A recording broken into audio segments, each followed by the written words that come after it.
April is Child Abuse Prevention Month, and the state is hosting a month-long educational campaign called #GrowingBetterTogether.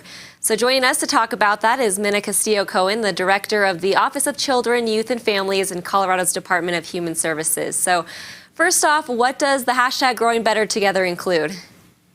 Yes, thanks so much for asking. Growing Better Together is our month-long campaign that we've launched to inspire Coloradans to grow a better tomorrow for all of our kids today, and to really do that by strengthening families. And with that campaign, we are asking everybody to get involved, and you can use that #GrowingBetterTogether as you do work in the community to strengthen families. Wonderful, love that. And tell us too about the Pinwheels for prevention. I know that's another aspect of this. Yes, so the pinwheel is the national symbol for the prevention of child abuse and neglect, and it represents the bright childhood that we want for all of our children.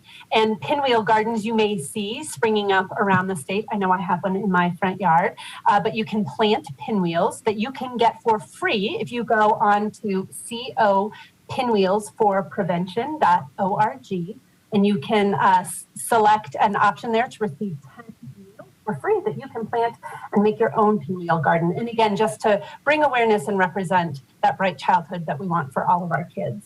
Oh yeah, always see those around, which is great to see. Now that we're coming out of the pandemic, how are we doing when it comes to reporting abuse?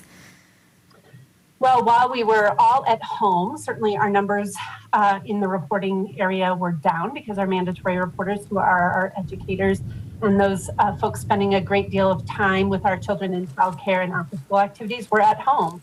And so we saw a decline in those numbers, but since 2020, we have really seen a rebound as kids have gone back to school. And certainly over the last year, more and more kids interacting with those people in their lives that are those mandatory reporters. So we have seen an increase back in the number of calls.